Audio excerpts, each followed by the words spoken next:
Bienvenido todo nuestro público a Reloj Checador. Es la hora de analizar los problemas que interesan a los trabajadores en México. Su amigo Carlos Guillén. Jesús Luna, que me da mucho gusto estar con ustedes y esperemos vernos continuamente. Y en esta ocasión tenemos como invitada a la doctora Guadalupe Hernández, que es investigadora a nivel C del Instituto Nacional de Cardiología. Mucho gusto. En esta ocasión vamos a hablar sobre los institutos nacionales del sector salud, institutos donde se realiza, nos van a explicar ahora qué actividades y cuál es la problemática que atienden cotidianamente, así como los problemas que enfrentan en su trabajo. ¿Sí? Y seguramente todos habrán escuchado de los institutos de cardiología, de perinatología, etcétera. Son instituciones que muchos no quisiéramos conocer, de las cuales quisiéramos estar siempre alejados. En esa ocasión nos van a explicar qué son, qué se hace ahí. En México contamos, según la información que publica la Secretaría de Salud, con un sistema de institutos nacionales de salud que está compuesto por el Hospital Infantil de México, el Instituto Nacional de Cardiología, el Instituto Nacional de Cancerología, el Instituto Nacional de Nutrición, el de Enfermedades Respiratorias, de Neurología, Pediatría, Perinatología, Psiquiatría, Salud Pública, Rehabilitación, Medicina Genómica y Geriatría. También, según la página de la Secretaría de Salud, los objetivos son desarrollar investigación científica en el campo de la salud, así como la formación y capacitación de recursos humanos calificados y la prestación de servicios de atención médica de alta especialidad. Y dicho de esta manera, a lo mejor suena un poquito vago, pero tenemos a la doctora que nos va a explicar sobre el caso. ¿Qué son los institutos? ¿Qué es el sistema de institutos nacionales de salud? Bueno, los institutos nacionales de salud son institutos de tercer nivel de atención médica.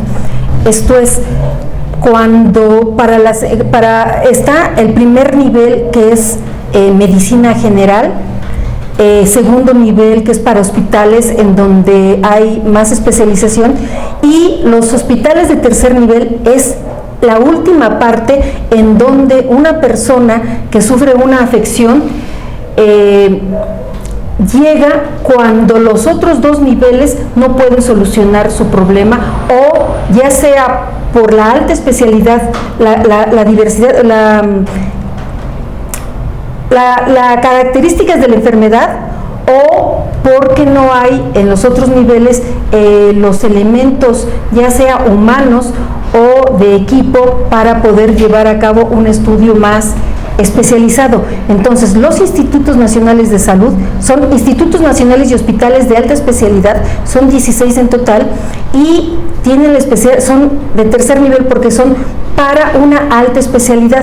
Esto es, los pacientes que llegan a este nivel es porque ya hicieron todo un recorrido en los diferentes sistemas que hay de salud. En particular, además, los institutos nacionales de salud y hospitales de alta especialidad son para aquellos pacientes que no tienen IMSS o ISSSTE, lo que antes se conocía para los que estaban dentro de salubridad. Entonces, esos son de entrada el origen de los institutos. Luego, hay, como bien dijo el compañero Carlos, en diferentes áreas de las enfermedades, en cuestiones respiratorias, en cuestiones geriátricas, cardiología, en las principales áreas en donde hay una mayor problemática en nuestra población. Y el objetivo entonces es que los pacientes que llegan, por un lado, tienen la opción de llevar una atención sumamente especializada, pero por el otro el objetivo es que sea un centro de investigación. ¿Por qué se llaman institutos y no hospitales? Porque precisamente lo que les da el nombre es la investigación tanto a nivel clínico como a nivel epidemiológico, así como a nivel básico, tecnológico, etcétera. Esa es la diferencia. Los institutos son centros de investigación. Entonces, cuando llega un paciente con un nivel de enfermedad tal que precisamente requiera la investigación y que esa investigación de su enfermedad, del desarrollo, sirva también para saber y cómo hacer que otras personas en un futuro, ya sea cercano o mediano, puedan beneficiarse de lo que se conoce ahí. Hay investigación en tres áreas fundamentalmente. Cada instituto lo tiene dividido de diferente manera, que es el área clínica, el área básica y el área de ciencia y tecnología, o también ahora le llaman de innovación. Por ejemplo, bueno, aún así, todos los médicos, bueno, ese es un área, la área de investigación. Entonces es un hospital de tercer nivel por un lado. Por otro lado es un área en donde hay un grupo de investigadores, y la tercera área, que es la de educación. Esto es, ahí se forman a nivel de médicos, entran médicos residentes donde hacen su especialidad o subespecialidad en cada una de las áreas de nuestra especialidad, en cardiología, en el caso de nutrición, en varias áreas de la medicina interna, en respiratorios, pues cuestiones relacionadas al respecto, etcétera. Sin embargo, los que están contratados como investigadores son solamente los que están en el área básica. Y en esta área básica se pueden encontrar en general 3 niveles. Los que son muy, muy básicos, en donde hacen estudios en sistemas, ya sea in vitro, en células, en modelos o en animales, ratones, conejos, etcétera, tejidos celulares. Los que se trabajan con humanos, ¿sí?, o con productos de humanos, como por ejemplo podría ser sangre, tejido, cabello, etcétera. Y por otro lado, los que están en el trato diario con los pacientes, en donde también ellos ven tanto el reporte de casos como la cuestión epidemiológica de cuántos casos se reciben acerca de tal o cual enfermedad, o cuando comienza a emerger una enfermedad, no una enfermedad, sino que ciertas características que diferencian una misma enfermedad, pero que ahora presentan otras características. En términos generales, eso sería lo que hacemos los institutos nacionales de salud. Sin duda es una gran labor la que realizan estas instituciones, mas sin embargo en algunas ocasiones se referencian ciertos problemas. Últimamente incluso se habló mucho con el problema de los residentes, que es un grupo sin duda muy importante, porque usted decía que están referidos en el área educativa, fundamentalmente, pero también hacen labores de apoyo muy importantes. Actualmente usted, ¿cómo podría describirnos cuáles serían los grandes avances y los grandes problemas que pudieran tener esas instituciones para poder dar el servicio que los mexicanos, de conformidad con lo que establece la Constitución en su artículo 4, señala, en el sentido de que todos los mexicanos debemos gozar de un instituto de atención médica suficiente y de calidad? Bueno, de entrada, uno de los grandes problemas que tienen ahorita los institutos es la alta densidad poblacional. Se habían calculado para hacer específicamente un cierto número de pacientes que eran los casos más extremos.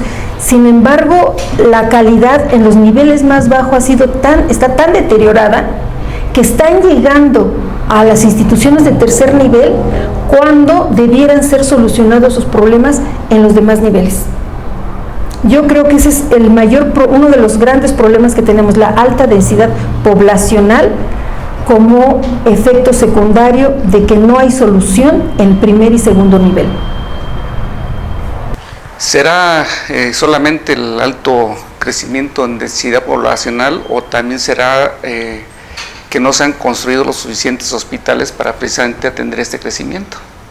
Es que el que no haya la atención necesaria en primer y segundo nivel, pues tiene varios factores. De entrada, que haya el número de centros de salud, clínicas o lo que sea necesario de primer y segundo nivel en cada lugar, porque la densidad poblacional en todo el país, o sea, ha aumentado en el país.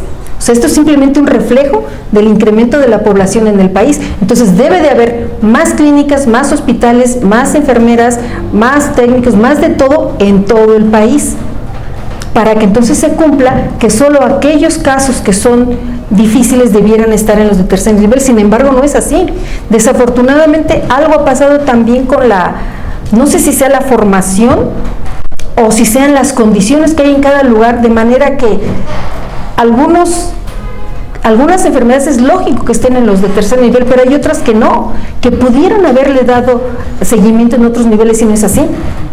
Hay otras afecciones que son mínimas, que ya les platicaré, donde no está la vida de la persona en peligro. Sin embargo, los pacientes llegan hasta un hospital de tercer nivel para poder encontrar una solución o una respuesta a su problema. Muy interesante. Vamos a un corte y regresamos. Antes les recordamos a nuestro auditorio las redes sociales.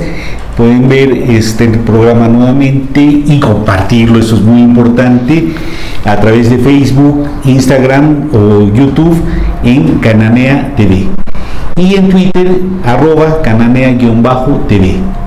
Vamos a un corte.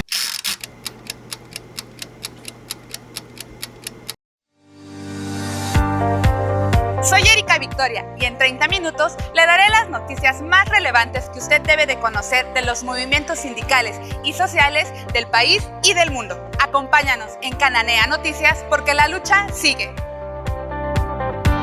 Hola, soy el gato Vainilla y los espero en Cananea TV porque ¡miau! Los maullidos y la lucha siguen.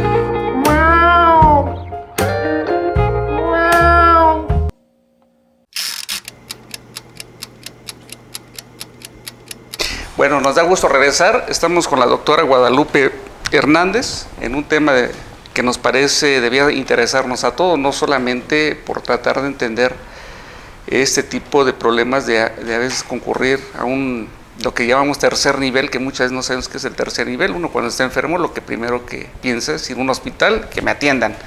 Pero es importante conocer que los hospitales se manejan en base a niveles. Y en cada nivel, en este caso el tercer nivel, existen especialidades donde se dan tratamientos a enfermedades más especiales. ¿Es así, doctora? Continuando un poco con el tema y sin que se trate de un cuestionamiento, porque lo que se trata es un poco de que podamos encontrar algún punto de partida que sirva a quien nos hace el favor de escucharnos, de vernos por Cananea TV o a través de nuestras redes que tenemos manejando. ¿No considera usted que entonces el problema, bueno, así lo interpreto yo, pudiera ser más administrativo que técnico médico? Es decir, usted dice que en el nivel 1 y el nivel 2 no como que falta capacidad y manda mucha gente al nivel tercero. ¿Será un problema administrativo? ¿O será un problema de una clara percepción técnica médica? No, yo creo que es administrativo, económico, social. Esto es, como dices tú, o sea, yo estoy enfermo y si siento que es la presión que está alta, pues entonces voy a cardiología. Cuando a lo mejor lo primero sería ir a otro tipo de hospital. Entonces, por un lado, pero por el otro está la cuestión administrativa, porque no se ha dicho a la gente, ¿no? O sea, cuando tú estás mal hay que ir a tales o cuales niveles.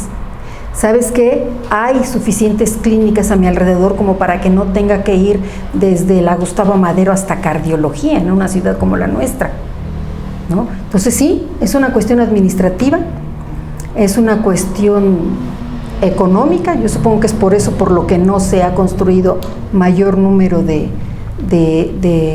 hospitales, de clínicas, etcétera.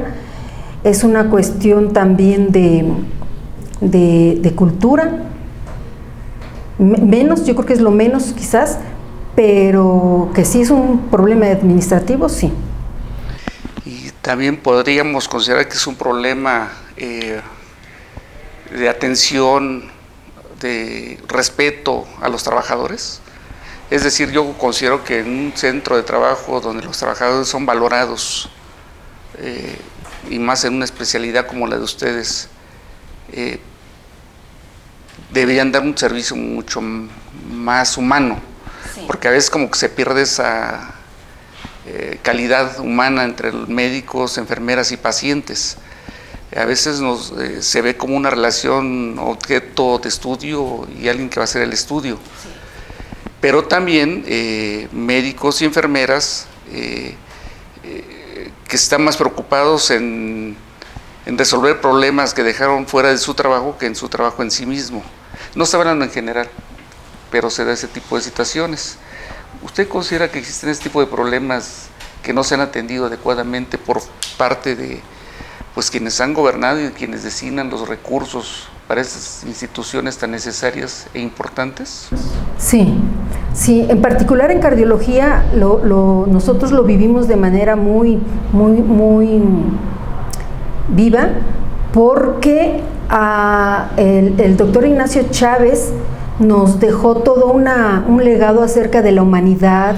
Entonces había realmente la visión del paciente como lo más importante, pero sin decir partidos. Llegó alguien al gobierno, llegaron algunos al gobierno que entonces dijeron que todo era competencia, y entonces se perdió el humanismo, por lo menos en cardiología, y creo que fueron otros institutos en donde se perdió, y entonces había que reportar datos, había que competir. Comenzó la competencia entre compañeros para poder ganar un poco más, y se perdió mucho de eso. Doctora, y tal vez algunos de nuestro público no sepan quién fue el doctor. Nos ayudaría mucho que si nos recuerda quién fue el doctor Ignacio Chávez. Pero por otro lado, quería plantear una pregunta. Los hospitales son dos cosas: son hospitales y son centros de investigación. Y esto, que les da una gran riqueza en cuanto a las actividades que desarrollan, me parece que probablemente también representa que cargan con los problemas de las instituciones del sector salud propiamente, los hospitales, y con los problemas de los centros de investigación. Sí. O sea, es mucho lo que hacen, pero también hay una duplicidad de problemas. El contar con las áreas tanto de investigación como de atención médica implica mayores problemas. ¿Nos podría abundar sobre esto? Sí, bueno, el doctor Ignacio Chávez es el fundador de nuestra institución. El lema de nuestro instituto en particular es amor y ciencia al servicio del corazón, y él fue un hombre de gran visión. Yo los invito a que vean simplemente la arquitectura de nuestro instituto, que vean nuestro escudo. Nuestro escudo es un corazón azteca, un corazón de fuego azteca, que ejemplifica lo que nos rige. Tiene dos flores en nuestro escudo. Uno es una flor prehispánica, que es la que se usaba para, ahorita no recuerdo el nombre, para los males del corazón, y otro es la flor europea. Entonces era la conjunción de todo esto. Y la forma que tiene nuestro escudo es la arquitectura que tiene nuestro instituto. Entonces, para que vean cómo el doctor realmente le puso mucho corazón a lo que era nuestro instituto, y cómo esto ejemplifica cómo lo central sí era la investigación, pero también lo más era lo humano, que era la parte del instituto, que son los pacientes. Y sí, como dice Carlos, la cuestión está, para que se den una idea de cómo esta proporción, en la mayoría de los institutos, de estos 16 institutos que les digo, habemos entre 100 y poco más de 150 investigadores en cada instituto. Esto significa que son fundamentalmente hospitales. Es poco, o sea, si bien el nombre instituto viene por investigación, somos muy poquitos los investigadores. Luego, de estos que estamos nombrados como investigadores, incluye a los que son directivos. Entonces, por ejemplo, en el caso de cardiología, otra vez que es donde yo puedo decirles, porque me consta, es de alrededor de 105 que estamos presupuestados como investigadores, los que hacemos la investigación, que estamos contratados para hacerlo, somos alrededor de 76, 77. ¿Sí? Entonces, tenemos los problemas de los centros de investigación porque cuando llegan los recursos es fundamentalmente un hospital. Entonces, si hay cuestiones de presupuesto, el dinero se va a tomar más fácilmente de investigación hacia el hospital, y es entendible.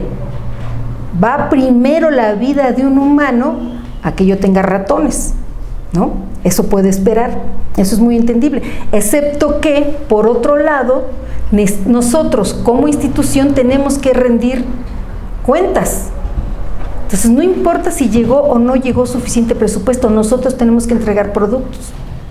Y los productos son los artículos. Porque además, también dependiendo la administración que haya, resulta que es el trabajo. Antes, hace varios años, los congresos eran parte de nuestro trabajo. Ahorita ya no cuenta como parte de nuestro trabajo. Las tesis de licenciatura, que es una parte importante de la formación de los alumnos para que conozcan lo que es la investigación, para que vean las problemáticas de salud, ya no cuentan tampoco. Entonces ya no debemos perder el tiempo en ese tipo de cosas. Capítulos de libros, si el libro es nacional, no cuenta. Si es un libro completo pero es nacional, no cuenta. Entonces, sí, tenemos los problemas de los centros de salud, de los centros de investigación, en donde un factor importante es la falta de recursos, los lineamientos que hay hacia la investigación, y por otro lado, los del hospital, que pues nos come, pero que es necesario. O sea, no vamos a poner en tela de juicio si deba o no ser. Doctora, acaba de mencionar un término fundamental, algo que a todos nos trae fritos: los recursos, el presupuesto. ¿De dónde viene el presupuesto para los institutos? ¿Viene de la Secretaría de Salud? ¿Viene del Consejo Nacional de Ciencia y Tecnología? ¿Es un presupuesto especial? ¿De dónde viene y qué implica eso? Bueno, viene de la Federación, porque los institutos nacionales de salud y hospitales de alta especialidad somos federales. Entonces viene por parte de la Cámara de Diputados, se asigna una cantidad.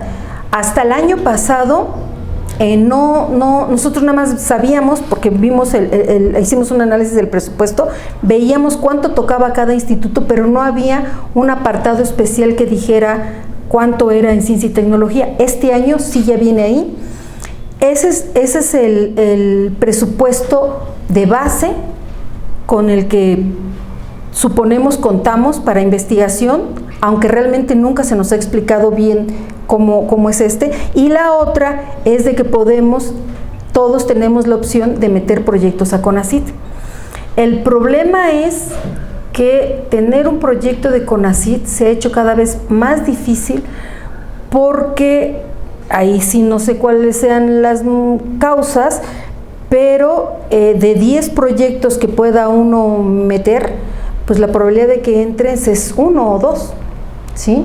Y en estos últimos años no he tenido, pero he tenido compañeros que tienen, en donde fue aceptado el proyecto.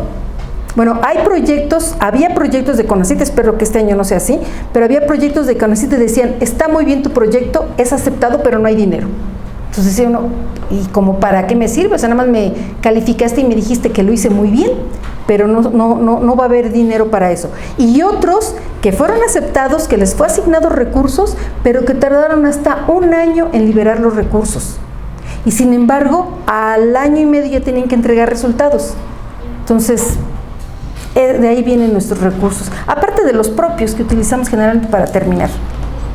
Bueno, a lo mejor más tarde nos podría explicar esto de los propios. ¿Y eso es que los investigadores ponen lana o qué? Sí. No nos lo explica. Y vemos que entre los grandes problemas que hay se suman, y son problemas que no únicamente se dan en estos institutos. Sabemos que, por ejemplo, en el Instituto Nacional de Investigaciones Nucleares hay proyectos de investigación que les asignan 20,000 pesos. Con eso no se hace investigación. Pero vamos a continuar después de un corte y les recordamos que pueden ver nuevamente nuestros programas y compartirlos, insistimos mucho en ello, en nuestros canales en Facebook, en Instagram y en YouTube, en Cananea TV, así como en @cananea_TV en Twitter. Volvemos.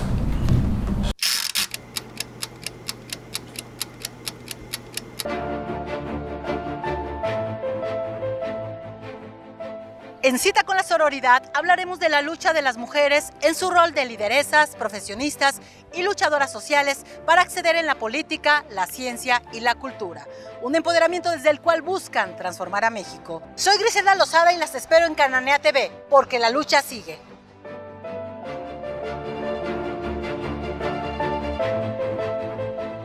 Soy Sergio Carlos Morales Quintana e invito a todos los petroleros a que sigamos aquí viéndonos en Cananea TV, porque la lucha sigue. Regresamos en la entrevista que tenemos con la doctora Guadalupe Hernández. Doctora, una pregunta. Ya más o menos se dibujó la situación de los institutos de salud. Y como a la población en general nos gusta tener médicos felices para que haya población sana, ¿cuál considera usted que a partir de esos problemas tendríamos que hacer la sociedad para crear institutos, médicos contentos y menos pacientes, porque también mucho influye la medicina preventiva? Sí. ¿Qué se tendría que hacer? ¿Usted qué sugiere que se tenga que hacer? Aparte de meterle dinero, que creo que al menos en ese sexenio no están muy dispuestos a meterle, pero ¿qué sugeriría usted? ¿Qué podría hacer la población? Y en general todos. Ustedes como investigadores y la población en general, en conjunto, para fortalecer nuestros institutos. Bueno, lo primero que pensaría que podemos hacer como población para prevenir la salud es solicitar a quien corresponda fuera toda la comida chatarra. La causa o sea, los pacientes que llegan a muchos de nuestros institutos tienen como causa inicial la obesidad. Y la obesidad, por ejemplo, tenemos que en Chiapas el ingreso de Coca-Cola está bien fácil, pero de leche no. Entonces no está en su cultura el comer a la mejor Sabritas y demás, pero Coca-Cola sí pueden tener, es más barata la Coca-Cola que el agua. Entonces lo primero que creo que como población podemos hacer es fuera toda la comida chatarra, regresemos al tipo de comida que teníamos antes, regresemos a caminar. Lo que pasa es que cada vez todo es más lejos y demás, pero regresemos a nuestros mercados tradicionales que también ya están en extinción. Regresemos a tomar agua, ¿no? Ese es por un lado. Por el otro, o sea, con eso yo creo que podría prevenirse una buena cantidad de enfermedades, ¿no?